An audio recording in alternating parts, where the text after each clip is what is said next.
Saya mau jual rumah mewah saya, diskon 50%. Dr. Richard Lee mendadak jual rumah mewahnya 70 miliar rupiah hingga beri diskon 50%, singgung soal bangkrut.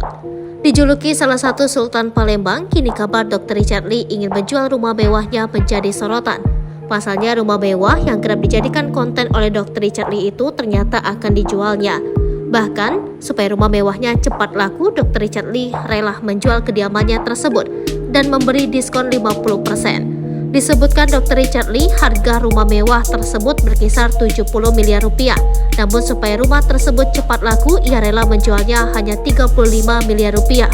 Dr. Richard Lee pun mengaku menjual rumah mewahnya bukan karena bangkrut. Tak mau dicap bangkrut, Dr. Richard Lee dengan tegas mengungkap alasannya menjual rumah karena ingin mengajak keluarganya pindah ke Jakarta. Hal ini tak lain karena kesibukan Dr. Richard Lee yang kegiatannya kini kebanyakan di Jakarta. Pantauan Sripoku.com dari Instagramnya, Dr. Richard Lee lantas mengumumkan menjual rumah mewahnya itu. Tak tanggung-tanggung, Dr. Richard Lee juga menjual beberapa fasilitas yang ada di rumah mewahnya tersebut. Rumah seharga 70 miliar rupiah milik Dr. Richard itu diketahui dilengkapi dengan pos security, tanaman mewah 40 juta rupiah, patung, ruang tamu plus ikan hiu, home theater, ruang meeting, hingga ruang bermain anak.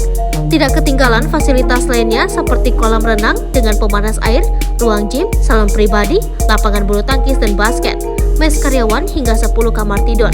Dengan fasilitas mewah tersebut, diakui Dr. Richard Lee dirinya rela menjual rugi rumahnya. Tadinya jika rumah tersebut tidak laku, Dr. Richard bahkan sempat berpikir untuk mengubah rumah pribadinya menjadi hotel. Terlebih lagi rumah mewahnya itu memiliki segudang fasilitas yang sangat mewah. Serius, saya akan kasih kalian untuk 35 miliar. Diskon 50% saya jual rugi.